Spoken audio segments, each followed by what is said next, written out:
It's one of the questions you immediately wonder from the moment you find out you're pregnant. Is it a boy or a girl? And sometimes that sense of anticipation is met with disappointment if it's not the gender you were hoping for.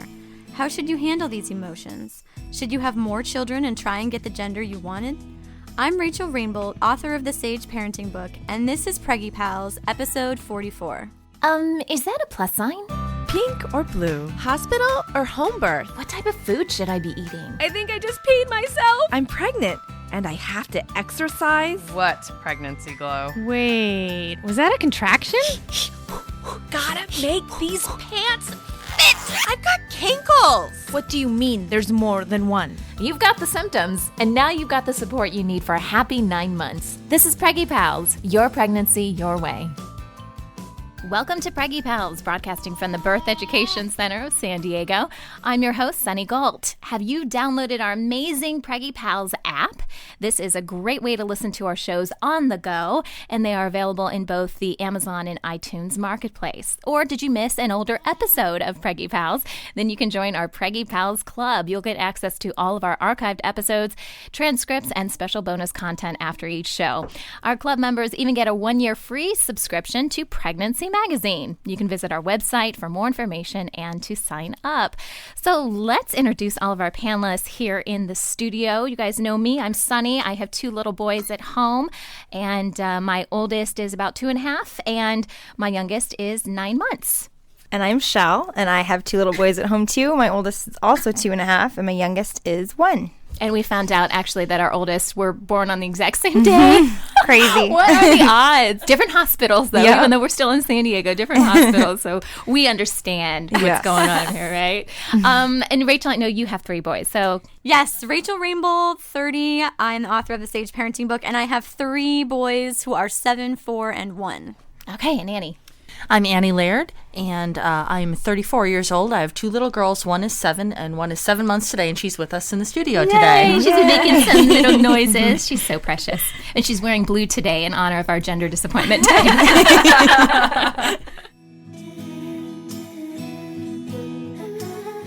All right, here is a headline that is making rounds around the internet, and it's involving ultrasound, specifically 4D ultrasounds. And they've done some studies about babies yawning, I guess, and them catching this on a video in these 4D scans. It says researchers who studied 4D scans of 15 healthy fetuses also said they think yawning is a developmental process which could potentially give doctors a new way to check in on a baby's health. Of course, whenever our babies do anything in 4D, we think it's the cutest thing ever. So, of course, this video is very popular amongst new mommies online. So I thought I'd kind of open this up to you guys. Since we're talking about gender disappointment today, a lot of us had that disappointment in an ultrasound setting. So did you guys have an ultrasound, and did you see anything interesting in the ultrasound? Yeah, we did. We had the early one with my oldest because I was so anxious to find out if he was a boy or girl. And then with my second, we didn't have the 4D because I don't think I wanted to know. I wanted to keep it. Yeah. I wanted to keep it at bay. But yeah, he made some cute faces in the 4D. Okay, so even at 20 weeks, your normal 20 week, you didn't find out with the second? We did. We found it at 20 weeks. Second. We did. Okay. We just did that one for the gender. Right. But the 4D one was pretty fun for my oldest. Right. He did some pretty cute faces, and that was at 16 weeks. So it was kind of crazy to see something that tiny doing some fun stuff. For sure. So, Rachel, what was your experience? Just thinking they were the cutest babies that ever existed. Even though, they're like little alien blobs, but they were the cutest alien blobs I've ever seen. I know, right? Yeah, thumb sucking and yawning, and it's so funny how everybody, even when they watch the videos or the pictures, they try to like extrapolate personality traits. Like my first had his hands above his head, and everybody's like, "Oh, he's so chill." It's so funny. I think it was like a really early ultrasound for me, like a 12-weeker or something like that. And this was with my firstborn. And they actually got a photo. The baby was moving around all over the place, but they got a photo of the baby kind of doing a military salute, which was interesting because my husband has a background of being a Marine. Oh. And so I just thought it was the cutest thing ever. I'm sure, obviously, no concept that he was doing a salute. But it was kind of He was really exceptionally patriotic. Yes, he was. All right. Well, thanks for sharing your opinions, ladies. Today we are talking about a topic that is not talked about a lot, and that's gender disappointment. This topic actually comes from one of our listeners. This email is from Lana, and Lana writes, "Hi, I'm pregnant with my third child, and while I don't know for sure yet, I think this will be my third girl. This is disappointing to me in many ways, even though I know it shouldn't be. I've started to explore the idea of gender disappointment, and I find it quite fascinating. I'm also amazed by how many people have assumed we only got pregnant to try for a boy, and how many assume that once you have two of the same gender, you will only ever have the same gender. I think this would be a great topic to do on the show because there seems to be a lot of people out there with these feelings, and many people dismiss them out of hand, and it makes them even more harmful. I'm a nice, normal mom with great girls that never thought gender disappointment was even a thing, much less something that would affect me. I think this will make a fascinating topic. All the best, Lana." Lana, thank you so much for this email. We think this is a pretty fascinating topic, too. Rachel Rainbold is our special expert. She offers great parenting advice through her website, Ohana Wellness. She's also the author of the Sage Parenting book, and we're actually going to give away a copy of your book to our listeners. You guys can visit the giveaways portion of our website to sign up. So welcome to the show, Rachel. Thanks for being here. Thanks for having me. So again, I think maybe we should put out kind of a disclaimer off the top here because, and Rachel, I know you talk about this in your book, and that is, of course, we want healthy babies. That is the most important thing. I want to put that out there so we don't feel like every time we say we wanted a boy or we wanted a girl that we've got to say, but it's a healthy baby. And I'm really thankful for that. Right? Because we get it. We get it. And I'm really glad we're talking about this because I feel like it is hush hush. It's like if you feel disappointment, you somehow, maybe you shouldn't be pregnant then. Yeah, you're ungrateful. And there's a lot of shame associated with that. And having the shame and guilt on top of it doesn't help to process the disappointment that you are feeling. Well, and again, I know you mentioned this in your book, but tell us a little bit about your personal experience with gender disappointment. I have 3 boys. End of story. Period. Yeah. My husband and I grew up just always assuming I would have a daughter. I was raised with all sisters, and my mom, and it never had really boys around, and I just had always assumed I would have a girl. My husband and I always wanted a daughter. We never really even considered the possibility that we would have a boy. I'm not sure why, but we would just talk about our future daughter, and then boy times 3. So and then, but your husband, even from the very beginning, wanted a girl? Yeah. Wow. Yeah, he was raised with all boys, and I was raised with all girls, and we both just were in the girl camp and decided that like we could just will it to happen that we would have all daughters, and it didn't work out that way. Yeah. Okay, so maybe we should kind of go around the room a little bit and tell about our own experiences. So, Shell, what was your experience? Well, I have 2 boys. And with my first, I didn't really care one way or the other. I was perfectly happy with either and was excited that I was having a boy. Mm-hmm. And then as soon as I found out I was pregnant with number 2, it was girl. Everything was girl. I just assumed it would be a girl because I already had a boy. Well, the odds are in your favor. Isn't it like 51% of the population is women? Yes. Right? Absolutely. And I felt like, my husband wanted a boy so bad. He got a boy. So it was my turn. And I wanted a girl. And it didn't even enter my mind that I could have another boy. And so, I had another boy. Were you upset when you found out that your first was a boy? No, not you at weren't all. At all. With my first, because I kind of wanted one of each, or at least we Then still you don't still know have if we're the done possibility. having kids, but I feel like when I was pregnant with my second, I remember feeling like this could be my last baby. This could be like my last chance to have a girl, and oh my gosh, what am I going to do if it's a boy? And found out it was a boy, and it was definitely disappointing for a little while. What did your husband want? Boy. He's perfectly happy with his 2 boys. Now, is he like a manly man kind of guy? Because my husband he is terrified of daughters. Okay. Terrified. There's I don't a common think denominator. Yes. Yeah. Absolutely. Yeah. Yeah. I think he would not have known what to do with a girl. Well, and I think I think that's the case for a lot of Yes, men, honestly, absolutely. which is, Rachel, why I asked you that question about your husband. Yeah. I find that so fascinating that from the very beginning, he wanted to have a girl. Well, he said he loves me, and so he wouldn't mind having like me.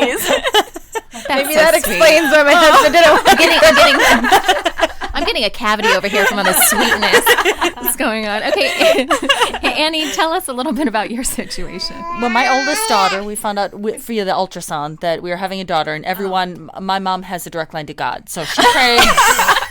she prayed for a granddaughter, and there was the first grandbaby on either side of the family. So everyone was very happy with number one, and then number two, I guess I just wanted a boy. I assumed, it's just gonna, and I didn't have an ultrasound with my second child, but I just assumed, it's just gonna all go to plan, and I bought blue clothes. Oh, wow. And we had a boy's name picked out. And then it was 2 weeks before, about a month before my daughter was born, and my grandmother was in very ill health, very old, 91 years old. And when my aunties asked her, well, what is Annie, should she call the baby? And my grandma was very ill by this time, kind of senile, and said, well, Annie's going to have a little girl, and she's going to name her Lucy. And we're like, okay, that's it. Grandma's, a lot long for this world. Obviously she doesn't know what she's talking about. Yeah, so then she passed 2 weeks later. 2 weeks after that, I gave birth to a girl. My birth photographer was in here for a previous episode of Peggy Pals, caught a great shot of my face. Shock. That was the first. It was she got a picture of Lucy being born, and then she scanned over to my face, and I looked just floored. Just like, what? What happened to the penis? Exactly. That's amazing. Okay. Okay. But at least, with grandma, she had the name picked out? We had the name picked out. Yeah, exactly. So she did help me out. Yeah. Oh, that's awesome though that she kind of named her. That's really sweet. Yeah. Did you know right in an instant that you were going to use that name? Like right when she came I out? mean, it was a joke because my last name is Laird. So I was like, Lucy Laird. It'd be like Lucy Lou or Lucy Lawless or Xena the Warrior Princess. I mean, like, what a ridiculous name. We would never use this name. And then she was born. We're like, Lucy, of course. Lucy, plug your ears, honey. Just kidding. I'm kidding. Okay, so Rachel, should we be embracing our feelings, whatever they are, or are we supposed to hide them? I don't feel like we're supposed to hide them, but anytime I'm outwardly, expressive of me having two boys and wishing that I had a girl, I feel like I get You're met with a lot of anger. Yeah. Well, I think feelings are never wrong or bad. So whatever you're feeling, recognize that and honor that, and that's how you can kind of process it and move on. If you just deny it and just cling to, it's a healthy baby, so everything's great, like the rest of the world is telling you should feel, then you're not really going to be able to heal that and move forward. So I think you definitely need to recognize it and acknowledge it and sit with it for a little bit of time. Allow yourself a little bit of time to grieve. At least for me, that's the word that really described how I felt. I felt like I lost a daughter that I never had and that I never will have. And that's really hard for a lot of people to understand, but that's okay. I mean, a lot of people won't understand all kinds of experiences that you have in life, but don't deny yourself those feelings because other people don't understand them. Right. I think you brought up a really good point, and that is it's okay to take some time for yourself to grieve or whatever you want to call it. I actually had to do that after we found out, because we found out at about 20 weeks that our second baby was a boy. And my husband and I were in the ultrasound. Actually, Rachel, some of my situations and my experiences are so similar to yours because I'm reading, in your book, and you're talking about being there in the ultrasound, and they start typing the word boy or penis on the screen. I had an out-of-body experience at that point. I was like, wait, you're wrong. You're wrong because I know this has to be a girl. Yes. And then I was just like, I just didn't even know what to think. And I could feel, and I felt so bad about this. I've actually blogged about this on the Preggy Pals website. I could feel a tear roll down my cheek. And in that moment, I thought, oh my God, why am I crying? Why is this? It was uncontrollable. I had, and I didn't bust out and start wailing or anything. Right. You're not hysterical. No. But I could feel my husband just kind of gently touch my leg. And he said probably the best thing he could say at that moment was, I guess we're going for number 3. And it made me feel so perfect. thank you. And then I was like, okay, I got another shot. But Yeah, very similar, like out of body, like time slowed down, and it's very, very similar experience. Being in that ultrasound room, and when we found out my second, my first was there also, and then when we found out with the third, the older two were there, and I think it was important for them to be a part of that, and they knew that we would love whether it was a boy or a girl, we would be so ecstatic. But mommy, would love to have a little girl too. I'm kind of rooting for that, and so they knew that. And when we found out, we were all holding hands and together, and I think that allowing other people who are supportive and not judgmental kind of into that bubble with you can be helpful and can be healing, being able to look into the eyes of my boys where they're loving me and supporting me, and them being allowed to have their feelings about it too. How did they feel about it? My oldest wanted a girl every time. My second, really easygoing and didn't really have a preference either way. But so I think, you're role modeling for them too. Life is full of surprises and things don't always go the way you want them to go. And to just pretend like everything's fine and it doesn't really serve you, and it doesn't really serve them either. So I think I was comfortable with being okay with them seeing a little bit of that sadness and seeing me kind of work through it and accept their support to get through it and then move on. Yeah. Shel, what kind of support did you have in all of this? Did you reach out to your husband in this, or how did that work? He understood. He knew I wanted a girl so bad, even though he wanted a boy so bad. So I feel like there was a little competition there. And, my doctor knew I wanted a girl. And so he, at the 16-week, was like, if I had to make a guess, I would say boy. And he's like, but don't hold me to it. It's still so early. So then at the 20-week, he took a look and he just kind of looked at me and didn't even say anything, and I was like, I knew it, but he was like, sorry, what does he say? Sorry, my swimmers went the wrong way. Yeah, and so, it was okay, and I got kind of sad. I remember getting in the car and, just getting kind of sad, and my husband was like, it's going to be fine. Siler's going to have a brother. He's going to have a brother, and I think that's what was kind of, that turning point was realizing my son, they're going to be so close in age and they're going to be brothers together. Right. That's so cool, bond. Yeah. Now, do you have a sister at all? No, I just have a brother. Yeah. And, my husband has a sister. So I think that was also, I was like, oh, boy, girl. That's what we're going to, Yeah. And conversely, you both have, everybody here has boys.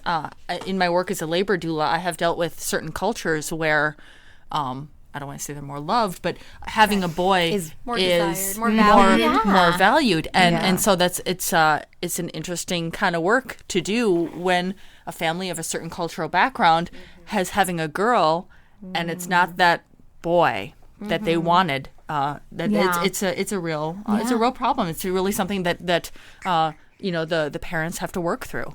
So I think it's interesting that so many women feel, and I don't know if it's because we're females too, we're women, that you want to be able to see a little one of you run around and whatever. I don't meet as many women, I have met some, but I don't meet as many women who just want boys, and don't have that passion for a girl. So I know we're talking a lot about wanting girls and getting boys, but actually, Annie, your situation is a little different with you having two girls and eventually, wanting a boy. You can have one of ours. You want to? Just for day, just to kind of. No, I'm totally kidding. Do you guys think learning a baby's gender in advance contributes at all to gender disappointment? Absolutely. Why? Because it's so much harder to be holding. Well, I guess in your experience, it was a little different, right? Yeah, well, in my case, I didn't find out. I had it so built up that I was having a boy. But you know what? I saw her, and I fell in love just immediately. And there was no period of grief. It was, oh, my God, look at this beautiful baby. After especially going through natural childbirth as well with no pain medication. So then I was in a lot of, I was going through that. And then all of a sudden, all the discomfort went away. I had a baby. She was beautiful. And I think that really helped me out. I think that is an exceptional point to make. And I'm one of those people that wants to plan everything prior to a baby arriving, especially gender.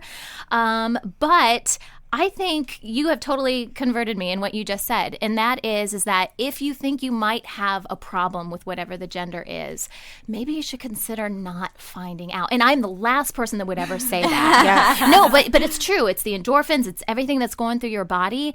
And how can you deny a gorgeous little baby that just pops out of you? Well, You know what I'm saying? I've heard both sides of that coin. I felt that it was really important for me to find out in advance because I knew that I would be devastated. To process it. And I did not want to be devastated on the day my baby was born, especially with, like you talked about, like I had a natural childbirth and all of that. was me, Right. yeah. And so those emotions can be very wild and lots of ups and downs. And I didn't want that to be a concern, kind of a potential pitfall for me in that post-birth time I period. guess it could go either way. No, that's a good point. I think it's a very, very personal choice, and it can be, good for an individual person either direction. That's a good point to make. Okay, when we come back, we're going to talk about what to do if you are feeling disappointed, but your partner isn't, and also what to do when grandparents and other relatives are disappointed. We'll be right back. Welcome back. Today we are talking about dealing with gender disappointment, and Rachel Rainbolt is our special guest expert. She is the author of the Sage Parenting book, and you guys can actually get a free copy of that if you head on over to our website, click on the giveaways section. Okay, so let's talk a little bit more about how to deal with this disappointment. Rachel, in your opinion, and we can all kind of contribute to this question, but is there a wrong way versus a right way to handle gender disappointment? No, not at all. And I think that parallels the question of, like, is there a right way or a wrong way to handle grief? Like, everybody handles it in a different way. And like I mentioned, for me, the feeling was very grief-esque in the sense that I felt like I had to mourn a daughter that I would not have, or this daughter that I had in my mind that doesn't exist. So I really strongly believe that there is no right or wrong way to handle that. Everybody moves through those types of feelings in their own ways. Some people turn outward for support. Some people need some alone time to kind of sit in it and allow them that time, and then they can move forward. So I think there definitely is not a right or wrong way. Shell, how did you handle it? Did you spend time with yourself? Did you reach out to people? I think I spent more time with myself. I remember driving, because I was on my way home or back to work, my husband and I both, after the ultrasound. And so I kind of just got in my car and I cried for a second. And that, right at that moment, one of my friends called me because she knew I was at that appointment. And she said, so? And I said, it's a boy. And she said, are you disappointed? And I said, yeah. And we just kind of laughed. And, I feel like by the end of the day, it had already kind of simmered down. Yeah. Because I had that in my head, like, okay, like I kind of knew. I feel like going into it, I kind of knew it was a boy, even though I wanted a girl so badly. And then, like I said, just knowing that my son was going to have a brother, I think was really what kind of You could focus eased on that. me. Yeah, I had something to kind of hang on to, and all right, it's going to be okay. I'm not going to have a girl, but this is going to be so awesome for my son. So I think that helped. Yeah, I had to take some time too, just and I just took like a half a day. Our appointment was towards the end of the day, and I'm like, before we really tell anyone, I think I just need to sit with this. And it was really therapeutic. It was really good for me to do that because like you were talking about, Shell, with thinking, oh my gosh, I've got two boys and they're going to be less than 2 years apart, and I never had. I'm an only child. I never had any of that growing up. So, whether boy, girl, or whatever, I just thought, wow, that's a really cool relationship they're going to have.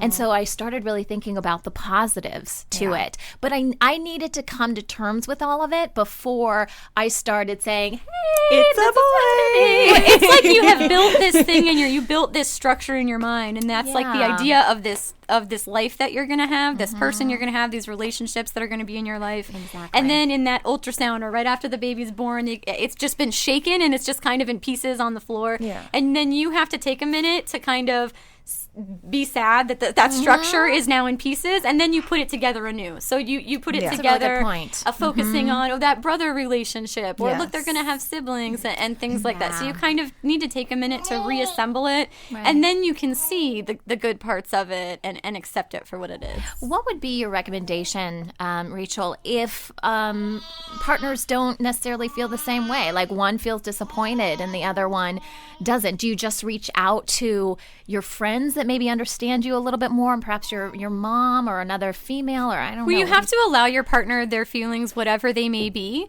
I think it's also important to understand that we don't have to feel the same way as our partner to support them in what they are feeling. Right. So one partner can be glad that it's a boy, and one partner can be disappointed that it's a boy, or vice versa, and you can still support the other person. And I think that's a lot of what a supportive relationship is about. But if you find that you're not getting the support that you want from your co-parent, that's okay. Turn to someone else for it. Reach out to moms groups, talk to your friends, other family members. It doesn't have to be that person who can kind of reach you. Particularly other moms might have a lot of experience with this issue, so reach out to them. Okay. She's definitely following through that women talk more than men. She's falling into the stereotype. I love it. It's so cute. Okay, so what do you do when the disappointment comes from family members? Maybe you're okay with it, but your family is the one that's really disappointed. And my story behind this is I mentioned that I'm an only child. My husband, I have a sister-in-law. She has 3 boys. We have 2 boys. Guess who wants a little girl? Everybody wants a little girl. So from the moment I was pregnant, a lot of pressure. It's a lot of pressure. But I put the pressure on myself too, even though, as we talked about before, we don't really determine what the gender is. Yeah. But I do. I put the pressure on me. I'm like, oh, maybe we should have tried a different position.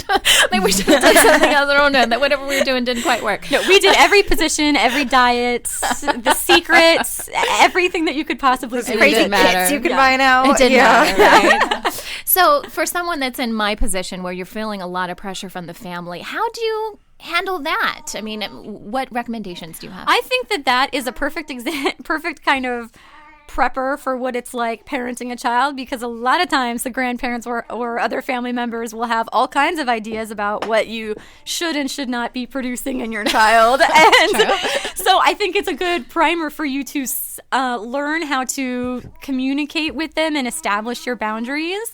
I'm a big fan of sitting, if it's somebody who's permanent in your life, like a family member, you should have a sit down with them where you say, I really value your role in our lives and the support that you give us and the parenting advice you have to share, the wisdom you have to share. But this is where we're at, and you don't have to agree with it, but please respect it. So in terms of this is where we're at, you could say, we are having a boy. We have worked hard to accept that and find the joy in that and make peace with that. So if you can contribute to that peace and joy, we would love to hear it. If not, stay away. If not, stay away. So, okay, a question about having more children to try to have the gender that you want to have. I don't know, Rachel, how did you come up with the choice to end it at 3? I don't know if this is too personal of a question, but since it relates to gender disappointment, did you think about having a 4th just to try to get that girl, or no? No. No, okay. I don't want to have 4 boys. Yeah. Was that really it? Was that what you were thinking? Yeah, I mean, the way that I viewed it, because after we thought we were only going to have 2, and then after we had our second, we both felt like we had a little more love to give and a little more room, like in our lives and in And our a greater house chance of having a girl. But we didn't decide to have our 3rd until we were 100% in a place where we would be happy if it was another boy. I think that if you're looking at that decision, you have to wait if and when you get to the point where you would be 100% happy if it was the gender that you already have. Yeah, there's when my husband and I lived up in Monterey, California, there was a couple in our family, in our church. They had 3 boys, and they decided, unlike you're saying, we're going to go for that girl. Keep trying. We're going to keep trying. And then they ended up with twins. Twin boys. Oh. So then they had 5 boys. This is my I'm like shaking right now. So every time I hear that, I'm like, I think I'm okay with 2 girls. Exactly. And we had a bunch of kids over at our house last night, and I was with a doula client, and so my husband was at home with 4 children, and I came home, and he goes, I think I'm good with 4. I think we're done. He's like, even if they're all girls. I have a friend who has 5 girls. That is my limit. You know, And we're trying after 4. Exactly. Well, a lot of people think that, like I said, I have a friend with 5 girls too, but a lot of people think that with each additional child, like, oh, well, I already have 3, so the odds are greater. But no, it doesn't work that way. It's still 50-50. Mathematically it does, but it's 50-50 every time. Thank you, Rachel and ladies, for joining us today. It was a fantastic discussion. For members of our Preggy Pals Club, this conversation is going to continue as we discuss our thoughts on medically predetermining your baby's gender.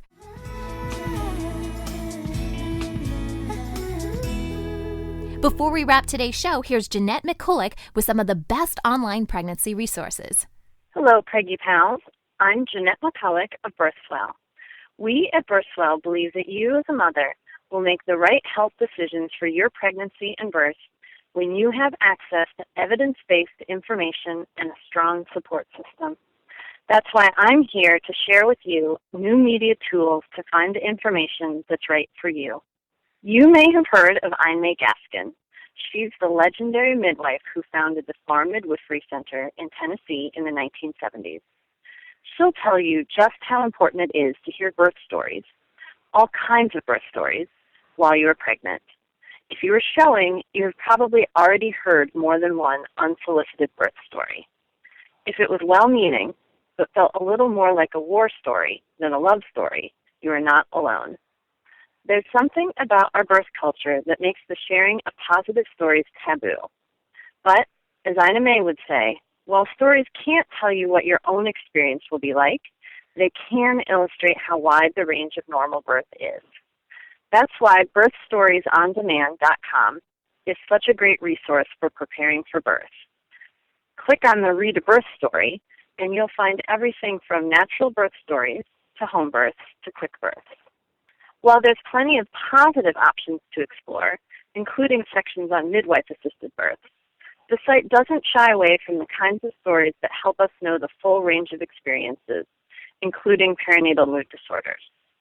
You can also listen to her podcast, watch her new birth stories on Twitter, and of course, share your own birth story if you'd like. You can find the site at birthstoriesondemand.com. Thanks for listening to today's tools for finding the information that's right for you, and be sure to listen to Preggy Pals for more great pregnancy tips in the future. If you have a pregnancy resource you would like to share with our audience, call the Preggy Pals hotline at 619-866-4775, and we'll include your resource in a future episode. So that wraps up our show for today. We appreciate you listening to Preggy Pals. Don't forget to check out our sister shows, Parent Savers, for parents with newborns, infants, and toddlers, and our show, The Boob Group, for moms who breastfeed their babies. This is Preggy Pals, your pregnancy your way. This has been a New Mommy Media production. The information and material contained in this episode are presented for educational purposes only. Statements and opinions expressed in this episode are not necessarily those of New Mommy Media and should not be considered facts. While such information and materials are believed to be accurate, it is not intended to replace or substitute for professional medical advice or care, and should not be used for diagnosing or treating healthcare problem or disease or prescribing any medication. If you have questions or concerns regarding your physical or mental health or the health of your baby, please seek assistance from a qualified healthcare provider. Hey mamas, don't forget to check out Mighty Moms. It's our online community built for new moms just like you. Not only can you connect with other moms, but you can also join us backstage for special mom-only online events. And you'll also be notified when we're recording so you can join us as a special guest. Visit our website, newmommymedia.com, and click on the Mighty Moms banner. It's free. That's newmommymedia.com. See you there.